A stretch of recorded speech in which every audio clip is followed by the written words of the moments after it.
ഒരുപാട് സുഹൃത്തുക്കൾ ചോദിച്ചിരുന്നു, നമ്മുടെ പാസ്പോർട്ട് നഷ്ടപ്പെട്ട് കഴിഞ്ഞെങ്കിൽ പുതിയ പാസ്പോർട്ട് എങ്ങനെ എടുക്കും, എവിടെയാണ് പോകേണ്ടത്, എന്താണ് ഇതിന്റെ പ്രൊസീജിയർ എന്നതിനെ കുറിച്ചിട്ട് ഇന്നലെ പാസ്പോർട്ട് റിന്യൂവലുമായി ബന്ധപ്പെട്ടുള്ള ഒരു വീഡിയോ ഇട്ടപ്പോൾ നമ്മൾ മെസ്സഞ്ചറിലേക്ക് വന്ന മെസ്സേജുകളാണ്.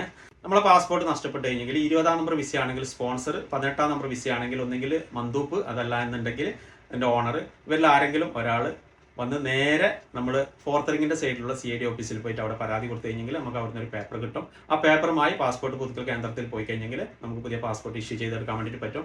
പുതിയ പാസ്പോർട്ട് കിട്ടിയതിന് ശേഷം ആ പാസ്പോർട്ട് കോപ്പിയും അതുപോലെ തന്നെ അവിടെ അതിന് കൊടുത്തൊരു പേപ്പർ ഉണ്ടാവും. ആ പേപ്പറും നേരെ എവിടുന്നാണോ നമ്മൾ ഈ ഒരു പേപ്പർ എടുത്തിട്ടുള്ളത് ഫോർത്ത് റിങ്ങിന്റെ CID ഓഫീസിലേക്ക് അവിടെ കൊണ്ട് കൊടുത്തു കഴിഞ്ഞെങ്കിൽ ആ ഒരു പരിപാടി കഴിഞ്ഞു. അതിനുശേഷം നമുക്ക് പുതിയ പാസ്പോർട്ടിലേക്ക് വിസ മാറ്റിയടിക്കാം. വിസ മാറ്റിയടിച്ചതിന് ശേഷം സിവിൽ ഐഡിക്ക് അപ്ലൈ ചെയ്ത് കഴിഞ്ഞെങ്കിൽ നമ്മുടെ പുതിയ പാസ്പോർട്ടിന്റെ നമ്പർ സിവിൽ ഐഡിയിൽ വരും. അതുപോലെ തന്നെ നമ്മൾ നേരിട്ട് പോയി കഴിഞ്ഞെങ്കിൽ കിട്ടത്തില്ല. ഞാൻ പറഞ്ഞതുപോലെ ഒന്നെങ്കിൽ സ്പോൺസർ 20-ാം നമ്പർ ആണെങ്കിൽ, 18-ാം നമ്പർ ആണെങ്കിൽ മന്ദൂപ്പ്, അതല്ലെങ്കിൽ അതിന്റെ ഓണർ.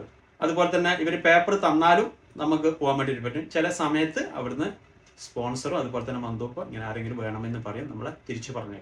അപ്പോൾ ഒരു ഇൻഫർമേഷൻ ഇഷ്ടപ്പെട്ടെങ്കിൽ മറ്റുള്ളവരെ ഷെയർ ചെയ്ത് കൊടുക്കുക. നല്ലൊരു വീഡിയോ ആയിരുന്നു. എല്ലാവർക്കും നന്ദി, നമസ്കാരം.